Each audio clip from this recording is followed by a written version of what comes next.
அனைவருக்கும் ஆத்மா வணக்கம்.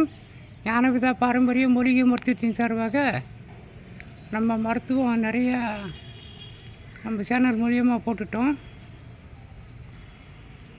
இருந்தாலும் பல வைத்தியர்கள் மருந்துகள் சுத்தி முறையும் அதாவது ஒரு மருந்து சாப்பிடும்போது தீங்காயிருச்சுன்னா அது எப்படி என்ன செய்யணுங்கிற முறையும் கேட்டிருந்தாங்க. ஏற்கனவே நம்ம வீடியோவில் நிறையா நம்ம போட்டிருக்கோம். மருந்து சுத்தி முறை ஒரு மூலிகையை 64 பாசனங்களையும் கெட்டக்கூடியது இருக்குது. பல மூலிகையை சேர்ந்து ஒரு மருந்தை சுற்றி பண்ணி கெட்டக்கூடியதும் இருக்குது. அப்படி ஒரு மருந்து தான் 64 பாசனங்களையும் ஒரே இதில் சுற்றி பண்ணி கெட்டக்கூடியது முழுக்கீரை நம்ம வீடியோவில் ஏற்கனவே பதிவு பண்ணிட்டோம். அந்த முழுக்கரையிலேயே சிகப்பு பச்சை தண்டுன்னு இருக்குது.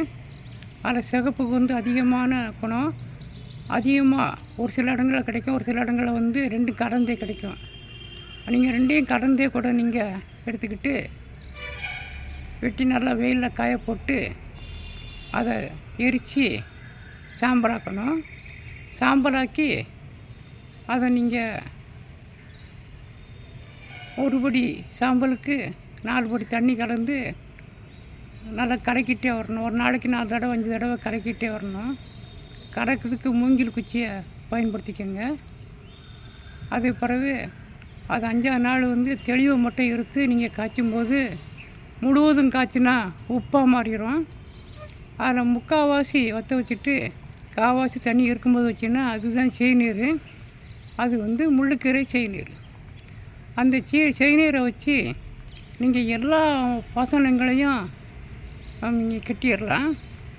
உதாரணத்துக்கு வீரம் ஒரு பழம்னு வச்சுக்கோங்களேன். வச்சுக்கிட்டு அது கொஞ்சமாக ரொம்ப நேரம் அரைக்க வேண்டாம். கழுவத்தில் போட்டு சும்மா 2 நிமிஷம் அந்த செய்நீரை விட்டு அரைச்சி அந்த புது மண் ஓட்டில் வைக்கணும். வச்சு லேசாக அதாவது புகையை விடாமல் லேசாக தீயரிக்கணும். முதல் தடவை என்ன செய்யணும்னா நீங்கள் அந்த இது அப்படியே விரிஞ்சு பரவி போகும். அந்த பாசனம் உருகி, அதாவது வீரம் உருகி போகும். இருந்தாலும் புகையை விட்டுறக்கூடாது. அது இதே மாதிரி ஒரு 8 தடவை அப்படி செய்யும்போது மீண்டும் மீண்டும் அந்த சாரை விட்டு அரைச்சி வச்சுக்கிட்டே இருக்கணும். அந்த நீர் சத்து வத்திருச்சு அப்படின்னா அதை எடுத்துடணும். இப்படியே கிட்டத்தட்ட ஒரு 8 தடவை வரைக்கும் செய்யும்போது அது உருகிக்கிட்டே வரும். பிறகு உருகாது. அது பிறகு 8 தடவைக்கு மேலே உருகாது. அதுக்கடுத்து புகை தன்மையும் குறையும். அப்போ கொஞ்சம் கீட்டு அதிகமாக கொடுத்து வச்சுட்டே வரும்போது கொஞ்சம் புகை தன்மையும் குறையும். அது பிறகு நீங்கள் மாற்றி பரட்டி போட்டு கிட்டத்தட்ட 11 தடவை இல்லைன்னா 12 தடவைக்குள்ளே அந்த வீரை முழு பங்கு கட்டிடும். இப்போ 35 கிராம் போட்டிருந்தீங்கன்னா 1 கிராம் குறையாது, கூடும். 36 கிராம் 37 கிராம் வரைக்கும் இருக்கும். ஏன்னா இந்த முள்ளுக்கீரை செய்நீரில் உப்பு அதில் சேர்ந்து இது வரும். இது வீரத்துக்கு மட்டும் இல்லை, எல்லா பாசனத்துக்கும் தனியாக சுற்றி வேண்டாம். இதை வச்சு அரைச்சி வச்சாலே சுத்தி ஆயிரும், கெட்டும் ஆயிரும். இது உயர்ந்த முறை. இது எல்லா பாசனத்துக்கும் வச்சுக்கோங்க. அதே மாதிரி ஆங்கில மருந்தோ அல்லது தமிழ் மருந்தோ பாசனங்களோ சாப்பிட்டுட்டு அதில் சரியாக முடிக்காமல் இருந்துருந்தீங்கன்னா உள்ளே புண்ணாயிரும். அப்படி புண்ணாயிருச்சுன்னா ஏற்கனவே சொல்லியிருக்கோம், நம்ம கருவலம் பட்டையை கொண்டு நல்லா வேக வச்சு நல்லா கொதிக்க வச்சு உடம்பு பூரா நல்லா குளிக்கணும்.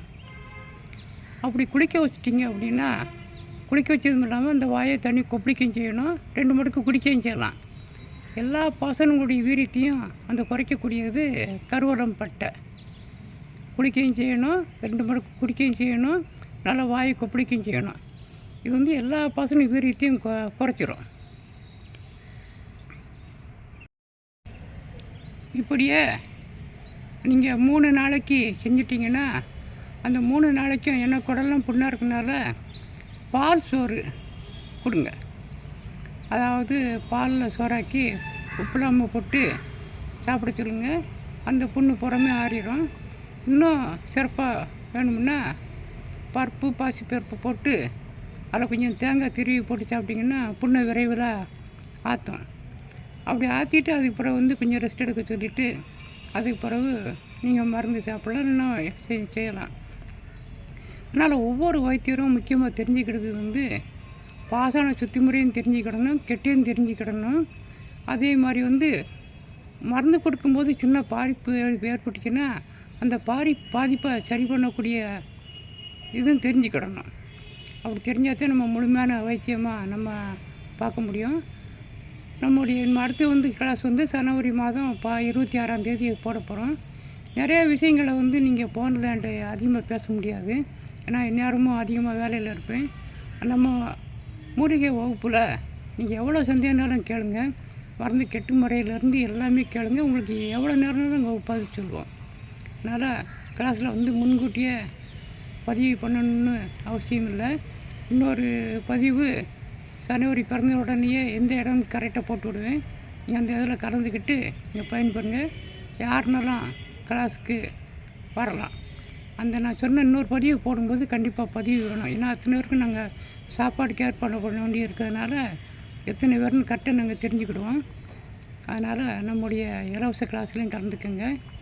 முக்கியமாக வைத்தியர்கள் புறமே சுத்தி முறை கெட்டு முறை நம்ம உடம்பு பாதிப்பான முறையை முக்கியமாக அவசியமாக தெரிஞ்சுக்கிடணும். ஒவ்வொரு பதிவும் அதிகமாக காய்கள் இப்போ மருந்து நிறைய போட்டு வருவோம். பார்த்து பயன்படுங்க. நன்றி, வணக்கம்.